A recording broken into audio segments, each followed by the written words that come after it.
ಘಟಪ್ರಭೆ ಪ್ರತಾಪ ಪ್ರವಾಹದ ಪ್ರಹಾರಕ್ಕೆ ಬದುಕೆ ಕೊಚ್ಚಿ ಹೋಗ್ತಿದೆ. ಪ್ರತಿ ವರ್ಷವೂ ಕಣ್ಣೀರು ಹರಿಸ್ತಿದ್ದಾರೆ.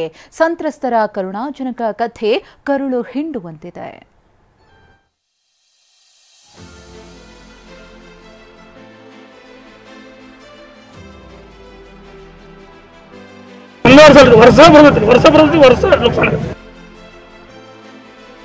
ಸೂರು ನಾಶವಾಗಿದೆ. ಆಹಾರ ಪದಾರ್ಥ ಕೊಚ್ಚಿ ಹೋಗಿವೆ. ಉಟ್ಟ ಬಟ್ಟೆಯಲ್ಲೇ ಊರು ತೊರೆದಿರುವಂತ ಸಂತ್ರಸ್ತರಿಗೆ ಶಾಲೆಯೇ ಸೂರು.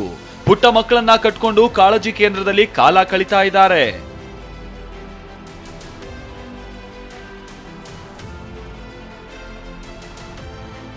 ಪ್ರವಾಹದ ಪ್ರಹಾರಕ್ಕೆ ಕೊಚ್ಚಿ ಹೋಗುತ್ತಿದೆ ಜನರ ಬದುಕು.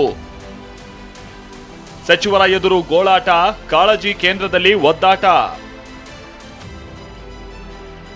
ಬಾಗಲಕೋಟೆಯಲ್ಲಿ ಘಟಪ್ರಭಾ ನದಿ ಕೋಪಕ್ಕೆ ಬದುಕು ಸರ್ವನಾಶವಾಗಿದೆ. ಮಿರ್ಜಿ ಗ್ರಾಮದ ಉಪ್ಪಾರ ಓಣಿಯಲ್ಲಿ 80ಕ್ಕೂ ಹೆಚ್ಚು ಮನೆಗಳು ಮುಳುಗಿವೆ. 7-8 ಅಡಿ ನೀರು ನಿಂತಿದ್ದು ಮನೆಯಲ್ಲಿದ್ದ ವಸ್ತು ಜಲಾಸುರನ ಪಾಲಾಗಿದೆ. ಸಾವಿರಾರು ಎಕರೆ ಕಬ್ಬು ಕೊಚ್ಕೊಂಡು ಹೋಗಿದೆ. ಸರ್ಕಾರಿ ಶಾಲೆಯೇ ಆಸರೆಯಾಗಿದೆ. ಮುಧೋಳದ ಮಳಲಿಯಲ್ಲಿ ನೆರೆ ಪೀಡಿತ ಪ್ರದೇಶಕ್ಕೆ ಸಚಿವ ಕೃಷ್ಣ ಬೈರೇಗೌಡ, ತಿಮ್ಮಾಪುರ ಭೇಟಿ ನೀಡಿದ್ರು. ಈ ವೇಳೆ ಸಚಿವರ ಎದುರು ಗ್ರಾಮಸ್ಥರು ಕಣ್ಣೀರು ಹಾಕಿದ್ರು. ಶಾಶ್ವತ ಪರಿಹಾರಕ್ಕೆ ಆಗ್ರಹಿಸಿದ್ರು.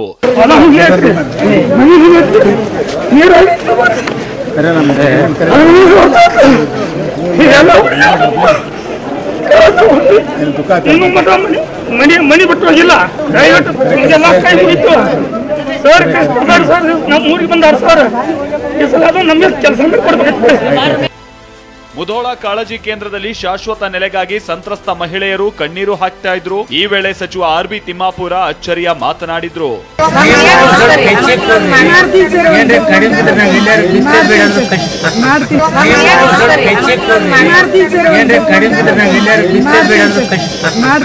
ಯಾದಗಿರಿಯಲ್ಲಿ ನಾರಾಯಣಪುರ ಡ್ಯಾಂನಿಂದ ಕೃಷ್ಣಾ ನದಿಗೆ ನೀರು ರಿಲೀಸ್ ಮಾಡಲಾಗ್ತಾ ಇದೆ. ಯಕ್ಷಿಂತಿ, ಗೌಡೂರು, ಟೊಣ್ಣೂರು ಗ್ರಾಮ ಜಲಾವೃತ ಆಗಿದೆ.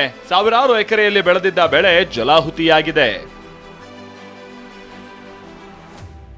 ಮಳೆ ಆರ್ಭಟಕ್ಕೆ ತುಂಗಭದ್ರಾ ನದಿ ಕೆರಳಿದ್ದಾಳೆ. ಕೊಪ್ಪಳ ಜಿಲ್ಲೆ ಆನೆಗುಂದಿ ಗ್ರಾಮದ ಬಳಿ ರಭಸವಾಗಿ ಹರಿಯೋ ನೀರಿಗೆ ಜಿಗಿದು ಮಕ್ಕಳು ಹುಚ್ಚಾಟ ಆಡ್ತಿದ್ದಾರೆ. Bureau report, TV9.